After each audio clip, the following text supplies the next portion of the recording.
The girl stood nervously in front of Makoto, her heart racing as she gathered her courage. "Makoto-kun," she began, "I like you. Will you go out with me?" Makoto's expression shifted to one of regret as he bowed his head. "I'm really sorry, but due to home circumstances, I can't go out with you." The girl's face fell and her eyes widened in disbelief.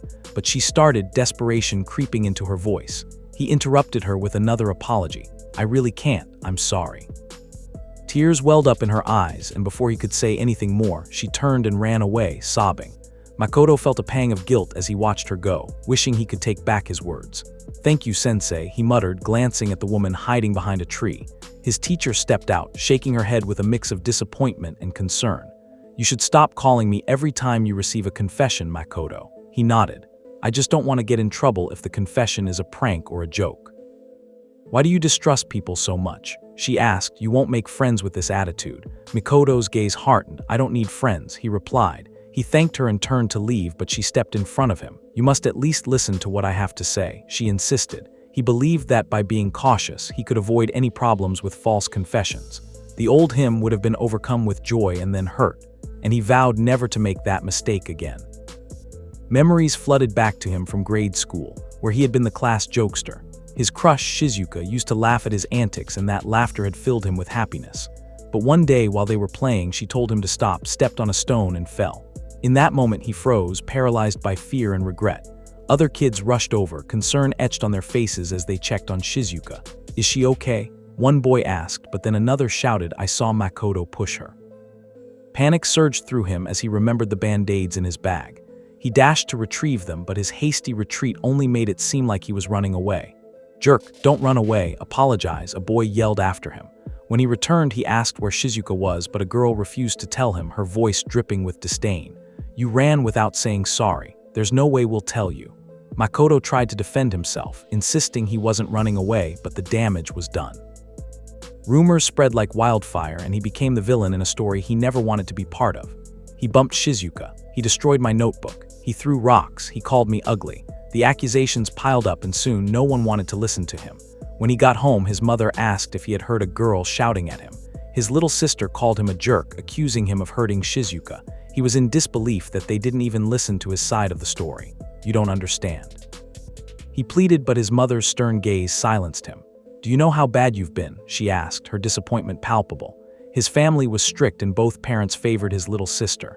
His mother told him to go back and apologize, but he felt trapped. He tried explaining, but she took her phone and called his school, further sealing his fate. None of Makoto's friends or even his family believed him. If they never would, why should he do anything to make them trust him? From that day on, he vowed to keep his distance.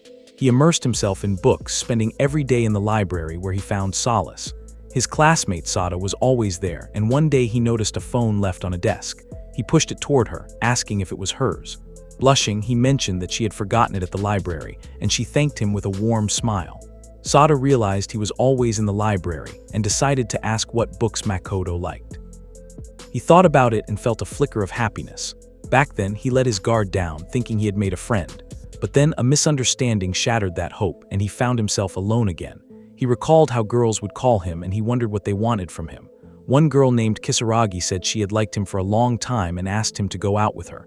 Makoto hesitated, asking if there weren't any bad rumors about him. Kisaragi smiled and said she believed him, asking if they could at least stay friends. He agreed, saying being friends was fine and they should start with that. She mentioned that it might be going fast and asked if he could meet her over the weekend. That weekend, Makoto found himself the punchline of a cruel joke. He had been tricked by Kisaragi, and the laughter of other students echoed in his ears as they praised her, calling her a genius. "I can't wait for tomorrow," he had said, oblivious to the trap being set. It was only later that he realized her confession had been part of a punishment game, a cruel twist that left him feeling humiliated. Looking at his phone, he felt the remnants of his heart, which had dared to hope after the incident with Sada, shatter completely. He deleted Kisaragi's contact, feeling a cold emptiness settle in his chest. The bad things kept happening, and he felt the chill of the air seep into his bones, grateful for the gloves he wore to shield himself from the cold. "Morning, Makoto." A girl called out, her cheerful voice breaking through his thoughts. He recognized her as Ninako-san, but for a moment he struggled to remember her last name. He recalled her talking to him a bit during break time, but now, as he watched her interact with other girls, he felt a pang of anxiety. Ninako was chatting with a group of girls who were warning her about the horrible rumors surrounding him. "Are you sure it's safe to talk to him?" one girl asked, her tone laced with concern. But Ninako reassured them it's fine. Makoto isn't that kind of guy. Back home, Makoto read a message from Ninako suggesting they go to karaoke over the weekend. And she mentioned bringing a friend or two. He thought about the karaoke room and decided it should be okay since she would have her friends with her. But when he arrived, the atmosphere was anything but welcoming. Boys were laughing at him, one of them sneering, "Makoto can't get close to Ninako. What's wrong? Are you too emo?" They mocked him, asking if he really thought she would come. Another boy suggested they hang out with him to get all his stuff out. At that moment, Makoto realized he had been betrayed more than once. He should have never let his guard down. Anger and self-loathing washed over him as he thought about how he had fallen for the same trick repeatedly. He ended his middle school years in complete isolation. As he walked away, a girl called out to him, "Makoto." He turned to see Miyazaki Shizuka approaching. For some reason, all the girls who had betrayed him in the past seemed to end up at the same high school as him. He wondered why she was talking to him now, especially since she had never spoken to him throughout middle school. "I just want to go home," he muttered, trying to brush past her, but she looked surprised and followed him. "Is this your home?" she asked, her tone curious. Miyazaki mentioned that he seemed really gloomy and found it surprising that he didn't have friends. "I can be your friend if you want," she offered. Makoto was speechless. Why now, after all this time? "A lot has happened," she continued, "but it's water under the bridge. I thought you were forceful back then, but I never believed any of the bad rumors. You felt a mix of disbelief and frustration. The school life Miyazaki saw was completely different from his own. You believe me?" he asked, his voice barely above a whisper. "Of course you must quit being so meek," she urged. "We should go back to doing dumb things like we used to." "What do you say? Why now?" he asked. She smiled, a hint of nostalgia in her eyes. "Are you mad because we've never spoken until now? We were in different classes and I was too nervous to talk to you. I'm sorry for what happened before. I was scared, but I want to change now that I'm in high school and have found my courage." Makoto knew this story all too well. He had heard it before and he felt a wall go up around his heart. "Please just stay away from me," he said, his voice firm. "Stay away? Why?" she asked, her brow furrowing in confusion. "Used to like me. Stop being weird." "It's my fault," he said, his voice breaking. "I'm really sorry." The words hung in the air, leaving Miyazaki speechless. "It's too late for you to say you trust me now," he added, turning away from her. He walked inside, locking the door behind him. His little sister, who had been eavesdropping, called out, "Are you with Shizuka-chan?" Makoto felt a wave of embarrassment wash over him. "I'm back," he said, apologizing for being late. "Can I go upstairs?" "Stop being formal." "We're siblings," she exclaimed, her voice cheerful. "Come on, Oni-chan, you were so bright and happy before." He asked to be excused and walked away, feeling the weight of her words. "Welcome back," she called after him, but he didn't respond. His mother noticed he was late and said he should get ready. "I may be late because of work, but we should go out somewhere to celebrate your first day of school." Makoto hadn't heard about any of this. "That would be delightful," he replied, though his heart wasn't in it. His mother added, "Enjoy time with your family. Ever since the Miyazaki incident, things have gotten awkward when we go out together, so you don't come anymore." He studied and read books alone, avoiding family outings. His mother continued, "Your father may be out of the country for work, but you should stop sulking. We're a family." She asked for his forgiveness, saying she would be more careful from now on. Makoto loved writing his own novels because it allowed him to drown in his own world, a sanctuary where he could escape the harshness of reality. It was the only good hobby he had, especially since he often felt like he had nothing else to hold on to. As he sat at his desk, he noticed 2 messages on his tablet. One was a passionate review of his latest work, Ice Sky Reincarnation, and the other was from a publishing company, providing contact information for him to get back to them. His heart raced at the thought of it, but like always, he decided to leave it for later, thinking it would only lead to trouble. Deep down, he felt a flicker of happiness at the recognition, but he quickly pushed it aside, putting the tablet back down as if he had never seen it. Feeling sleepy, he realized he had been thinking too much about the publishing email. He planned to take a nap after lunch. As he looked around the cafeteria, he noticed a girl reading a book while eating. Her name was Shimizu-san, and she was alone, just like him. He had heard the bad rumors about her, but he dismissed them. She seemed just like him, an outsider. Suddenly, a girl approached him, asking if she could eat lunch with him. Makoto was taken aback. He didn't remember her. She noticed he was done eating and suggested they could talk. He felt a wave of suspicion wash over him. Was she trying to befriend him just to ditch him later? It reminded him of Nino-san, who had done the same. I have a book I want to read, he said, trying to deflect her attention. She insisted they should talk, claiming he was trying to shoo her away. Frustrated, Makoto called out to Shizuka, saying he'd like to see her book when she was done. "SHH, take it," she replied, tossing it to him. "Thanks," he muttered, feeling the weight of the moment. Nobody ever tried to be friends with Shizuka, and the girl laughed awkwardly, saying it was her first time seeing Makoto talk to someone. Ignored, she walked away, leaving him to ponder the situation. He thought about how people disliked Shimizu because of the bad rumors floating around. Everyone judged others without figuring out what was true or false for themselves, and he didn't want those kinds of people around him. The girl's comment about it being his first time talking to someone lingered in his mind. She was right. He had isolated himself. On his way home, carrying groceries, his little sister tried to help him with the bags. "Don't bother," he said. "If I make you hold one, Mom will get angry at me." As he walked, he wondered why he had even tried talking to Shimizu-san. It wasn't something he usually did. Suddenly, he noticed her coming in his direction, smiling while on her phone. His little sister pointed her out, saying, "Look, it's that delinquent." Makoto felt a knot in his stomach. Shimizu's smile seemed strange to him, and he noticed she was wearing their school uniform. She got off her phone and noticed Makoto and his sister, giving them a curious stare. Was she squinting? They walked past each other and Shimizu continued looking at her phone. His sister mentioned that Shimizu was the mean-looking girl everyone at school talked about. "She's a weirdo," she added, her tone dismissive. Makoto was speechless. "Did you say something?" his sister asked, noticing his silence. He continued walking, lost in thought. "Why did you stop being close to her?" she asked, her voice curious. "You always played with Shizuka-chan and never with me. I always wanted to bully you as a kid." Cognitive dissonance swirled in his mind as he thought about the rumors and how they had affected him. He had been hurt by the lies and now he was the one who had to navigate the fallout. "It's your fault for not paying attention to me," she said, her voice softening. "I get it if I was wrong about the bad rumors. I don't think my cool Oni-chan would ever do something like that." Makoto felt a mix of guilt and frustration. "You should calm down," he said, knowing he wouldn't make that mistake again. "I'm sorry for not being there." His sister looked at him, puzzled. "Should I call you Makoto-kun now?" he sighed. "Please just stop calling me Oni-chan." The past couldn't be undone and he felt the weight of his words.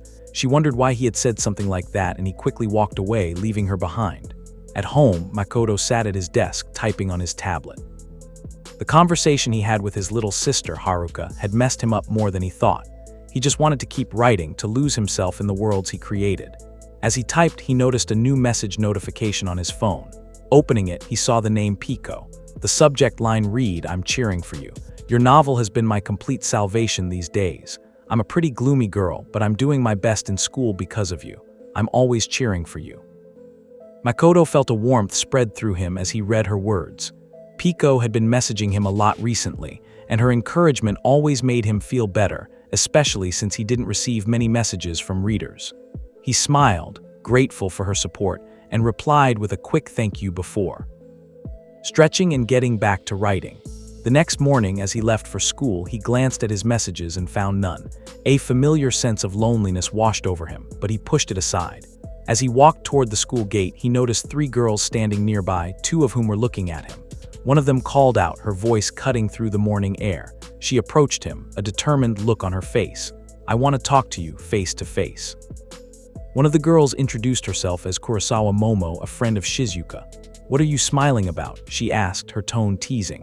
"My friend was serious about you." Makoto's heart raced. This wasn't a trick, could see it in their eyes. Shizuka stepped forward, her expression earnest. "I didn't lie to you back then. I know a lot happened before, but that's in the past. Can we move on? I was thinking we could see a movie together."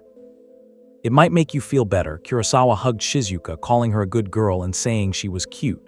Then she turned to Makoto, her demeanor shifting.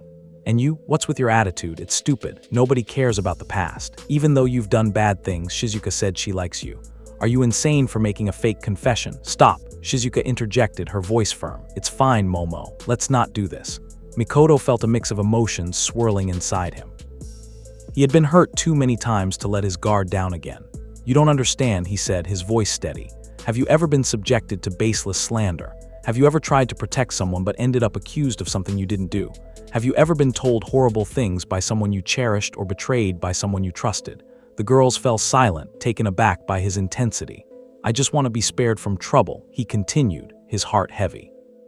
"It's too late to undo what's been done. Please just leave me alone." Shizuka's eyes glistened with unshed tears as she turned and ran away, crying. Makoto watched her go, feeling a pang of regret. He had pushed her away again, and for what? In class, Shizuka sat at her desk, drinking from a bottle, her eyes glued to her phone. Makoto guessed she was reading a web novel, likely engrossed in a chapter she really liked. He noticed her typing furiously, and for a moment he felt a twinge of envy. He took out his phone, hoping for a message, but there was still nothing. He had wanted feedback after adding a new part to his novel yesterday. Just then, a notification popped up from Pico. Subject: I absolutely love this part. I finally found the time to read it this morning. The newest chapter was absolutely great. It's a bit embarrassing to use the heart since I've never done that before, but it was just that great.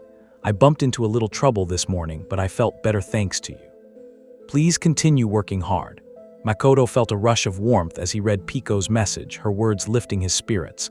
I'm glad you enjoyed it, he thought, a smile creeping onto his face. He hesitated, wondering if replying right away would seem weird, as if he had been waiting for her message.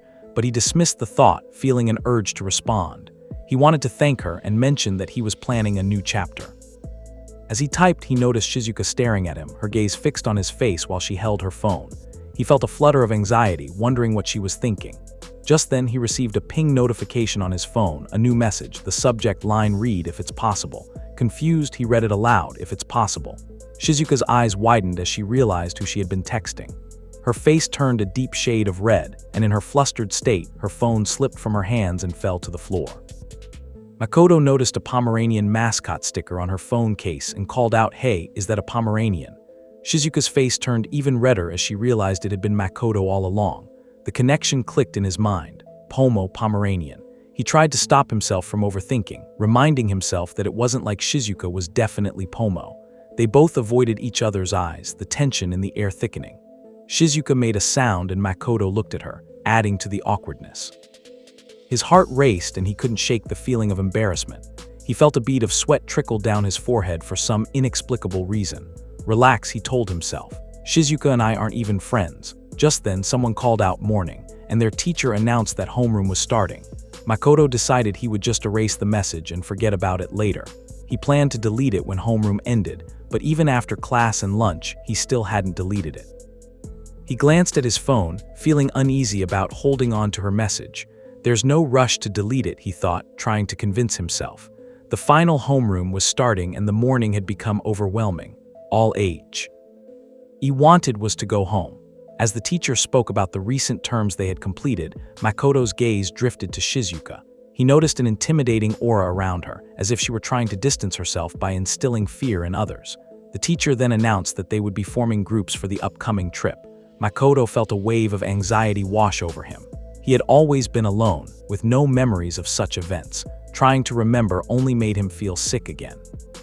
The teacher encouraged the students to talk to their friends about forming groups, but Makoto stood up, thinking about heading home quickly.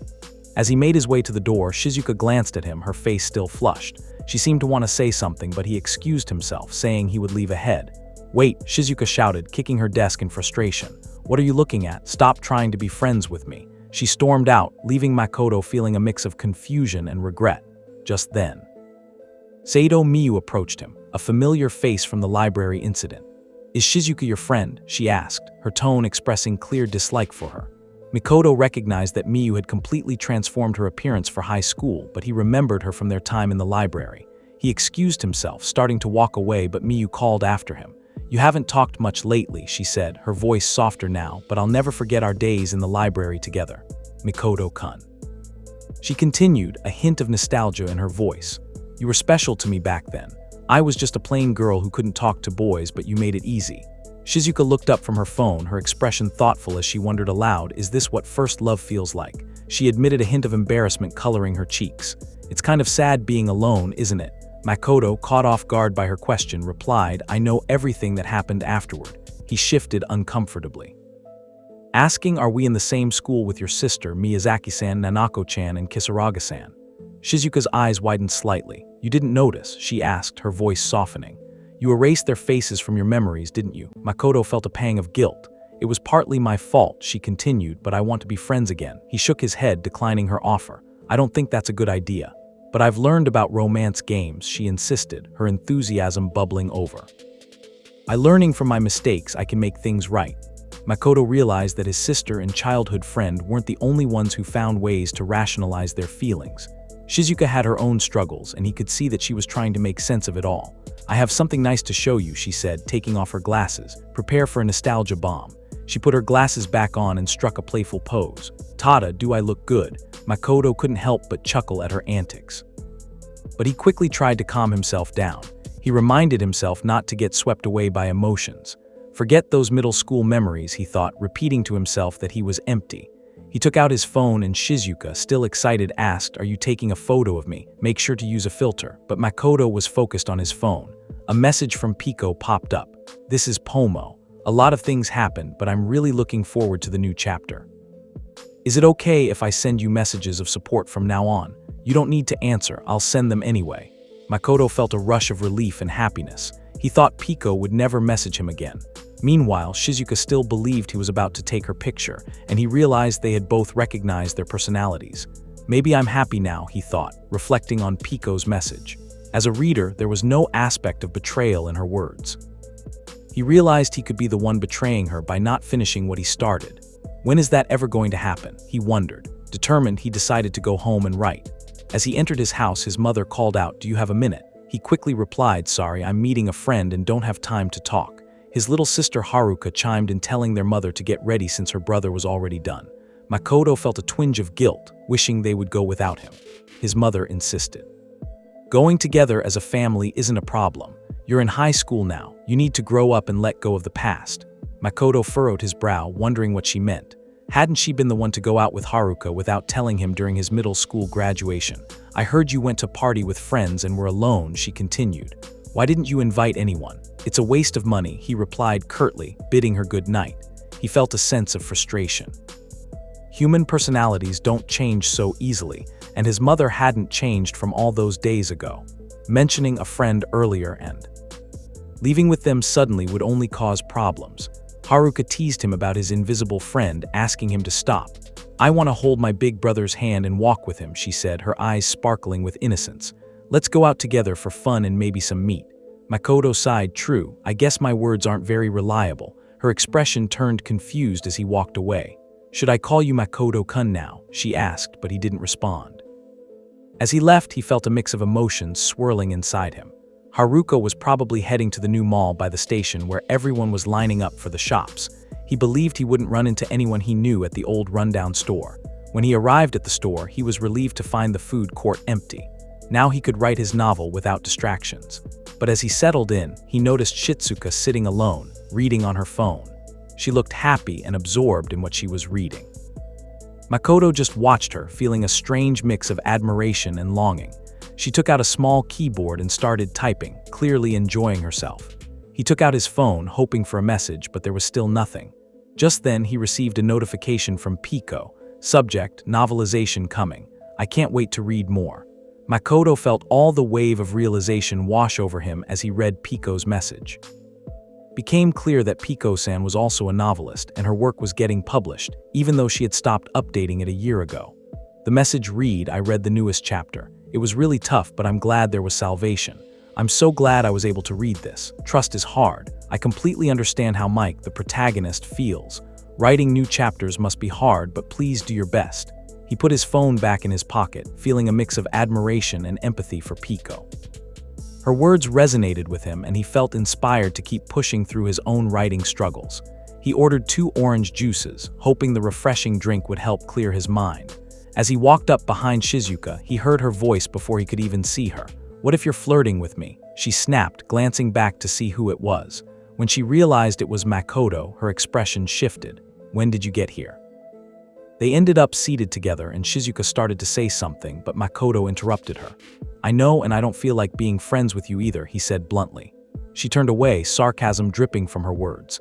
"What happened to your disgustingly polite tone?" Shizuka continued. "I have my own rumors too, though they're not as bad as yours. I'll just leave you alone." Makoto felt a twinge of confusion. "Is my reputation really that terrible?" he asked, trying to gauge her reaction. "I don't care about the rumors about me," she replied. "I don't want to be bothered anymore." He knew the rumors surrounding her were pretty bad. Dating older men, extortion, violence, sneaking around at night. He handed her an orange juice, saying, "Rumors are dumb. Here's a juice if you want. She grabbed it, but then suddenly shouted, I don't want to be deceived anymore. Leave me alone and stop showing kindness. In her frustration, the drink spilled and she quickly apologized, then blamed him. Wait. You're at fault. I'm at fault for offering juice out of nowhere, he replied, incredulous. Shizuka accused him of not planning to have a friendly chat and demanded to know what he wanted from her. Okay, he said, his tone steady. I don't want to be friends with you either. I'd rather not believe in you and be betrayed. Good, I don't want to be friends with you either. She shot back, her voice rising. Get out of my face. They were still at the store when Makoto asked, why did you stop writing? Shizuka looked surprised. How do you know? He stared at her, suspecting he had heard it from others. You bet I know, she admitted. We're not pretending otherwise. Don't worry, he said, trying to ease the tension. I won't be your friend, so relax. That's no excuse, she shouted, her frustration bubbling over. You always include too many dead people in your stories. It really hurts me. You should value your characters more. Makoto just stared at her, taken aback by her passion. She blushed slightly, then added, I'll let it slide because of the cute heroine. Can I read your work? He asked, admitting he hadn't read any yet. Shizuka hesitated, trying to stop him. No, wait, my old ones are all essays. He looked at her work on his phone and said, romance. What an adventurous genre. Don't make fun of romance, she retorted, calling him mean and telling him to stop reading. Makoto continued reading and was surprised when the story started with a sudden breakup. Hey, your stories start with sudden deaths, he shot back, both of them feeling the heat of embarrassment. Shizuka took out her phone, wanting to read his stories too. Let me see yours, she insisted. Makoto felt his cheeks flush. No, it's M. Embarrassing? She started laughing and the tension between them began to dissipate. As night fell, Shizuka's stomach suddenly rumbled, breaking the moment of levity. I didn't have lunch, she admitted, looking sheepish. I guess we talked too much. Makoto wondered about the last time he spoke this much. Pico was knowledgeable, as expected from the real Shizuka. He mentioned that he would eat and leave, asking if she wanted to go home with him. My family is annoying and too trustworthy, she replied, her frustration evident. We don't get along well. Suddenly, Shizuka shouted, oh, give me a break. Makoto looked up, curious about what had triggered her outburst. Just then, a girl entered the store. Oh, there you are, the girl exclaimed. I'm here to get Enri-chan. Shizuka blushed in frustration and Makoto just stared, intrigued. The girl hugged Shizuka from behind, calling her Oni-chan and telling her to stop. Makoto watched curiously as the girl asked, is this your friend? And greeted him with a cheerful hello. Both Shizuka and Makoto insisted they weren't friends, leaving the girl looking confused. I'm Sion, Rich-chan's sister. She introduced herself, her eyes sparkling. I'm happy my sister's with someone her age. Makoto introduced himself as Shizuka's classmate, Shinju Makoto. Sion then commented, you're cute. You remind me of Tatara Quinn from The Sword and the Bloodstained Hero, an anime protagonist Shizuka loves. Shizuka picked up her bag, telling Makoto she was leaving and reminding him they weren't friends. I'm not planning on it either, he assured her, feeling a strange mix of emotions. Sion, tired from work, suggested they stay and chat a bit more, but Shizuka shouted, shut it, I'm leaving now. Realizing her slip-up, Shizuka tried to cover it, but Sion asked what's wrong. Makoto, sensing the tension, told Shizuka to be careful as she prepared to leave. She turned to him and apologized, her expression softening. Sion looked surprised and asked, are you Nyan-sensei, the author of Mako's Grand Ice Sky Adventure? She eagerly asked him to confirm it, calling him Nyan-sensei. Makoto, confused, didn't know where to start. Shizuka quickly denied it, claiming she never said he was Neon-sensei. Sion insisted she heard it clearly, reasoning that Makoto must be Neon, because he loved novels enough to talk to Enrichan. The word fumbler. Makoto Nanan, Sion called out, her excitement palpable. Why haven't you been responding to my messages? I've been waiting eagerly for you to arrange an editor meeting. Makoto realized that Sion was the one who had sent him a revision for serialization a few days ago. The implications of this connection began to sink in, Tsuin remarked. Shizuka should have told me she's friends with Neon-sensei. Shizuka quickly shot back, we're not friends. Her voice was firm, but there was a hint of embarrassment in her tone. Tsuin explained, I was worried about you not responding. Do you need more time to think about the serialization? Let's discuss it later since it's late and we live close by, Tsuin suggested, calling it the destiny of serialization. Shizuka looked annoyed by her sister's enthusiasm. Makoto noticed the stark difference between Shizuka and Sion. Sion's calm and bright demeanor contrasted sharply with Shizuka's frustration. He stopped himself from overthinking about Shizuka and turned his attention to Sion. So your sister is an editor? He asked, genuinely curious. Shizuka nodded, adding, I didn't expect her to be in charge of you. She didn't use any connections to get you serialized. Your work is legitimately good enough. Turning away, she blushed slightly and thanked him, saying, Thanks, Neon. Makoto stared in disbelief at her compliment. Sion insisted, You two are good friends. Shizuka rolled her eyes. I don't believe in those kinds of friends, she muttered. Makoto hesitated. I don't think Shizuka and I are friends either, he said. But he stopped stuttering as he noticed Shizuka's expression. What's up, she asked. Her curiosity piqued. Just then, two girls, Miyazaki and Kurosawa, looked in their direction, surprised to see Makoto with Shizuka. Makoto, Kurosawa called out, asking him to wait and listen to her and Miyazaki's apology. Both girls were in tears, and Makoto wondered what they wanted to apologize for, feeling that their apologies wouldn't erase their past actions. Makoto, let's go, Shizuka urged, reminding him of their earlier conversation. Makoto looked back at Kurosawa and Miyazaki, who were crying. You're a meddlesome girl, you know that, he said to Shizuka, a hint of a smile on his face. I'm sorry for interrupting your conversation. He took her hand, making Shizuka blush. Seiin, wanting to join in, tried to hold Makoto's hand too. I don't know what's happening, but I want to be part of it. Not you, Seiin, Makoto said, shaking his head. That's not fair, she protested, then decided to hold Shizuka's hand. Instead, Shizuka insisted. We're not friends, Makoto agreed. You and I aren't friends, Shizuka. He paused, reflecting on their past. Though old wounds can't be erased, I believe we've managed to bury them a little. Thanks, Shizuka, he said, calling her Piko-san, a nickname that felt comfortable between them. Meanwhile, Makoto's little sister observed them from a distance, surprised to see her brother with friends. She had thought he was bluffing about having friends, assuming they were imaginary.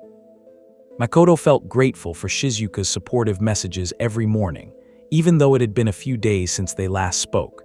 Their relationship remained as author and reader, with Tomiko-san sending him messages about his work whenever his new novel came out. For Makoto, that felt like enough. As time passed, the teacher announced it was time for students to form groups for the upcoming trip. As the students began to gather and choose their groups, Makoto felt lazy and expected to be left out, along with Shizuka. A girl nearby wondered aloud what they would do if Shizuka ended up in their group. Another girl responded with a dismissive, ugh, you, no thanks. A boy laughed and asked what they would do about Shinji Makoto. Makoto figured he could manage on his own and that there was no need to worry about him. Suddenly, Shizuka hit her desk and stood up, looking directly at Makoto, who was confused by her sudden action. She walked to the chalkboard, took a piece of chalk from another student and declared, I just want to get this over with and go home. With determination, she wrote her name and Makoto's name on the board, announcing, We're a group of two. Is everyone fine with it? The teacher confirmed that it didn't matter if they were from different classes and asked if the students had made their decisions. As Shizuka returned to her seat, Makoto stared at her, still blushing from the unexpected turn of events. I'm not trying to get close to you, she insisted, her voice firm. I just want to go home. Oh, okay, whatever, Makoto replied, looking away. Shizuka grabbed her bag, ready to leave, while Makoto contemplated their situation. They were not friends, just Nyan and Piko. He wondered why they had to be in the same group and how Nyan would react to Piko's bold action. It's easier this way, Shizuka explained. I might end up with people I dislike otherwise. Makoto agreed, and she added, You should be more direct with your words. I can't be as straightforward as you are, he replied, a hint of a smile creeping onto his face.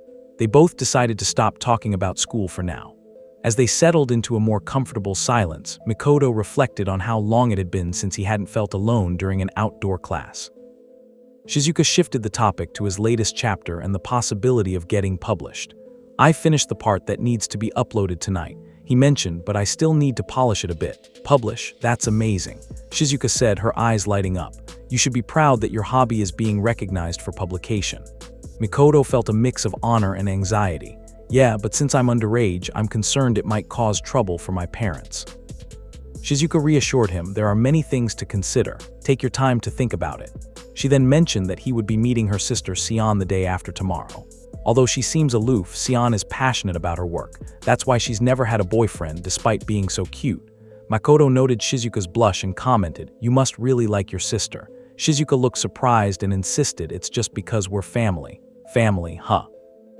Makoto thought, wondering how his own father, whom he hadn't seen in a long time, would react to the idea of his novel getting published. Lost in thought, Shizuka snapped him out of it, asking why he looked so gloomy. Let's have a writing battle, her eyes sparkling with mischief. Sure, is 500 words a good length, he agreed, intrigued by the idea. They decided to write stories and have Sion rate them.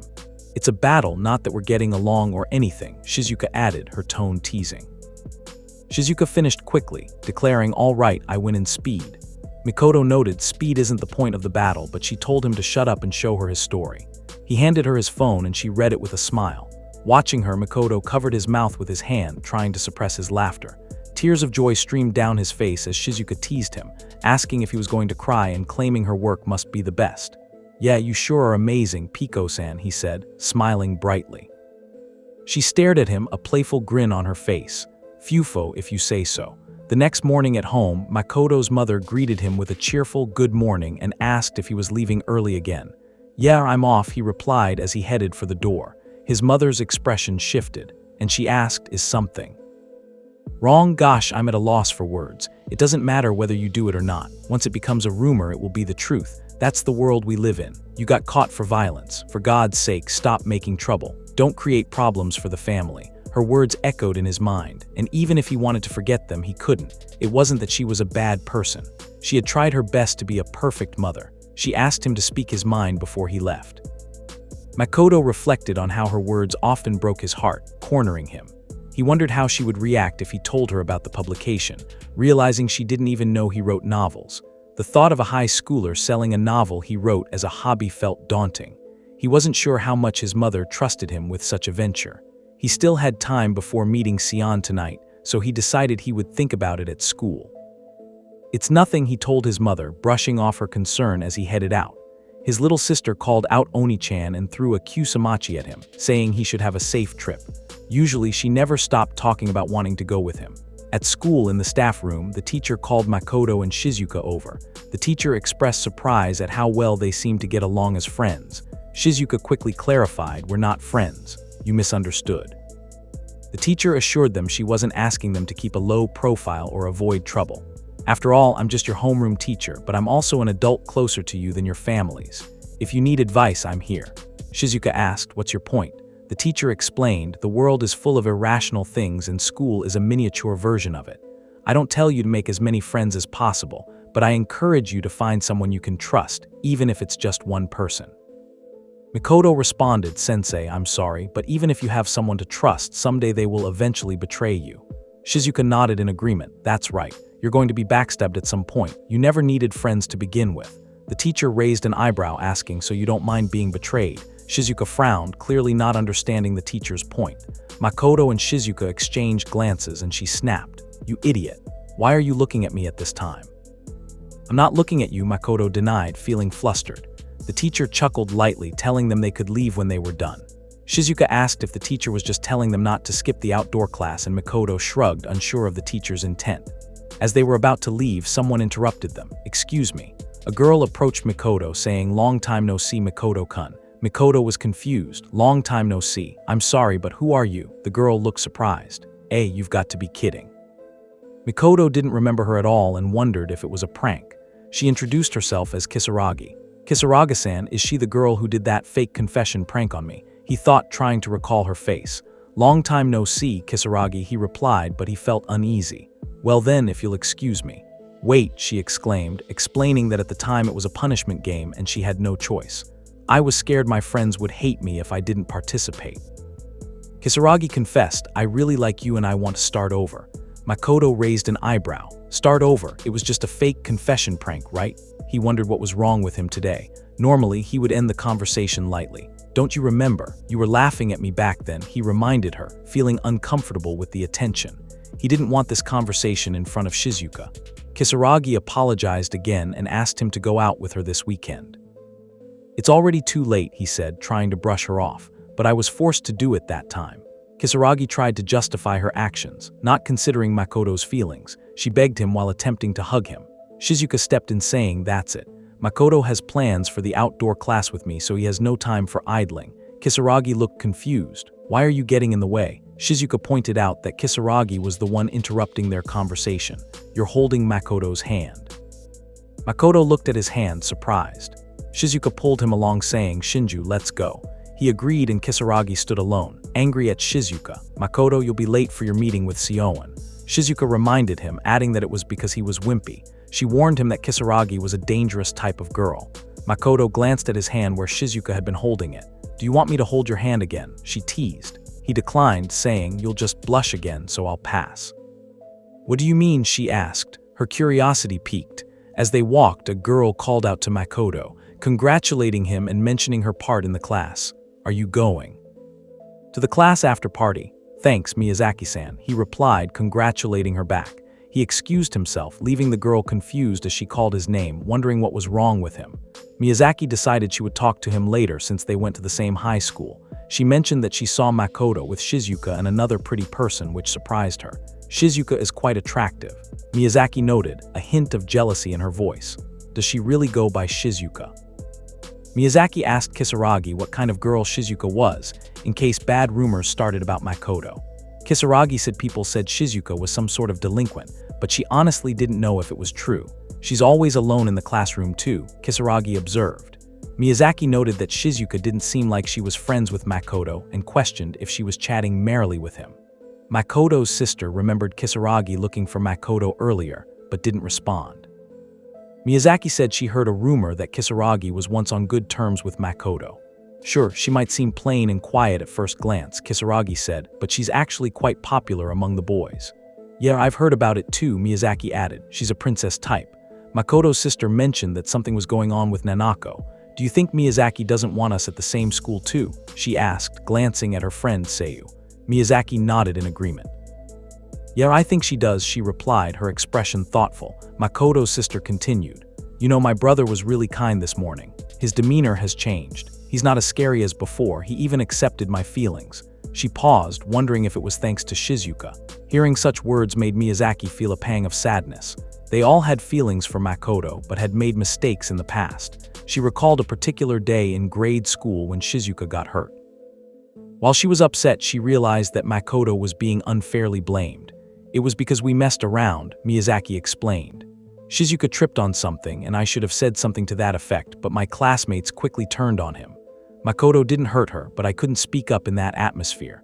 For kids, school is their whole world, and being condemned by his classmates turned Makoto into someone gloomy." Miyazaki had been scared that Makoto would remain that way even in middle school. She knew she should clear up the misunderstanding, but feared the blame would shift to her and everyone would hate her for it. With that in mind, she avoided looking at Makoto and ran away. She had hoped to make amends in high school, but life was never that simple. Since that day, she had always chosen to betray Makoto. This was the mistake her weak self had made. Makoto's sister revealed that she knew about the incident. "I heard about it that day," she said. "I heard that other kids threw pebbles at him and broke his things because they thought he hit Shizuka-chan. But I didn't know the truth." She asked, "Is it true that my brother did something bad?" One of her friends had confirmed it, saying maybe he's only acting good in front of his family. Another added, "I think the word for that is two-faced." Makoto's sister felt conflicted. But his mother isn't Makoto's real mom, she thought. Her friends made her believe that her brother was bad and that he'd be alone because of it, saying it was his fault. At home, Haruka was welcomed by her mother. "Welcome home, Haruka. How was school?" Haruka replied. Oni-chan heard a girl making a scene. Just as Makoto came home, he heard his mother shout his name. "Makoto, Haruka." Makoto's sister reflected on how Makoto always played with Shizuka-chan. Haruka wished he paid more attention to her, so she thought of troubling him a little, and tattled about it to their mom. As Makoto grew gloomier, Haruka kept waiting for the chance to say sorry and shower him with kindness, thinking it would make up for her actions. But she realized now how foolish she had been. By the time she wanted to be kind, it was too late. Now she was just a stranger in his eyes and he only gave her empty responses. She knew it was too late for regrets, but she wished she had been kind to him sooner. This was the mistake she made. Seiyu asked if they knew about the rumor that Makoto attacked someone. "Is it the one in the library?" Haruka asked, her curiosity piqued.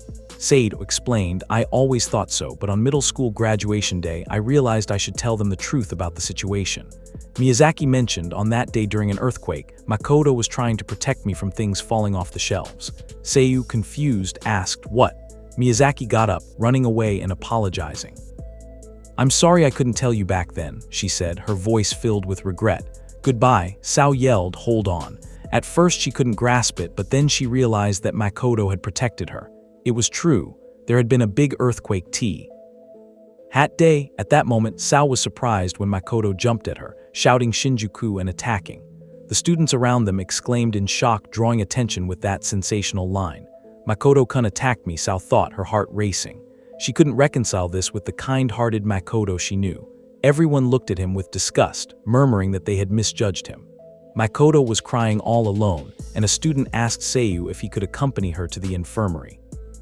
Another student chimed in, saying she looked super cute without her glasses. Attacking someone because they're cute and quiet is just the worst, one of the boys said, and they vowed to protect her. Seiyu felt overwhelmed. Back then, she had been shy and didn't have many friends. It was the first time people were pampering her so much, and she was thrilled about it. The thing was, she should have immediately asked Makoto what he was trying to do, but she couldn't because of how the people around her acted. Because of that incident, she made new friends and learned to be stylish. School life became so fun that she forgot about the attack. Haruka mentioned that Seiyu was super popular in 9th grade and knew a few people who confessed to her. But I rejected them all, Seiyu said, surprising both Miyazaki and Haruka. Saito admitted, no one is as cool as Makoto-kun, though I don't know why I think so. After someone told her the truth, she caught sight of him that same day, and happy memories from the library came flooding back. Sao held romantic feelings for him, understanding them as such. She desperately called out to him, but Makoto-kun didn't turn to look at her. In that moment, she realized what she had done to him all this time. That was her mistake. She had thought she would have a chance to talk with Makoto-kun in high school, but it turned out she couldn't. Miyazaki-san really regretted it. Even now, he's still important to me, but everything is my fault, she lamented. Haruka mentioned that if she had apologized sooner, things might have been different. Seiyu echoed, if only I had reached out him sooner. No matter how much they wanted to apologize to Makoto, it felt meaningless. There's no reason for him to believe us, Seiyu said, her voice filled with despair. So what can we do? I want to apologize to him right now. Haruka exclaimed, her determination shining through, but they both knew that Makoto wouldn't look at them. Miyazaki suggested, we must take actions that will make Makoto turn back to his kinder self. Then and only then can we apologize. The group excitedly agreed to take action. Haruka vowed to do her best and Miu decided to try talking to Makoto more often. However, Miyazaki cautioned we shouldn't get in contact with him directly. Sue asked, what do you mean? We just agreed to take action. Haruka supported Miyazaki, saying, since we are the ones who hurt Makoto, we shouldn't even be allowed near him. Entering his personal space is not an option, and words of regret mean nothing at this point. We don't even have the right to love him anymore. Especially since the Yankee girl, Shizuka, has managed to take back Makoto's heart. They should support her all the way. Miyazaki and SAU were confused at first, but then they realized that while they couldn't undo their mistakes, they could support Shizuka. Sao agreed, and they decided to help progress the relationship between Shizuka and Makoto, supporting them in any way they could. However they could, they decided to focus on the nearest event, prioritizing the prevention of obstacles from entering the scene. Stopping Kisaraga-san and Nino-san became their top priority. They laughed together, feeling a sense of unity in their new mission. Although their reason for meeting wasn't exactly a good one, they were glad they had come together and talked. They encouraged each other to do their best and agreed that this would be a secret between them. An alliance was formed.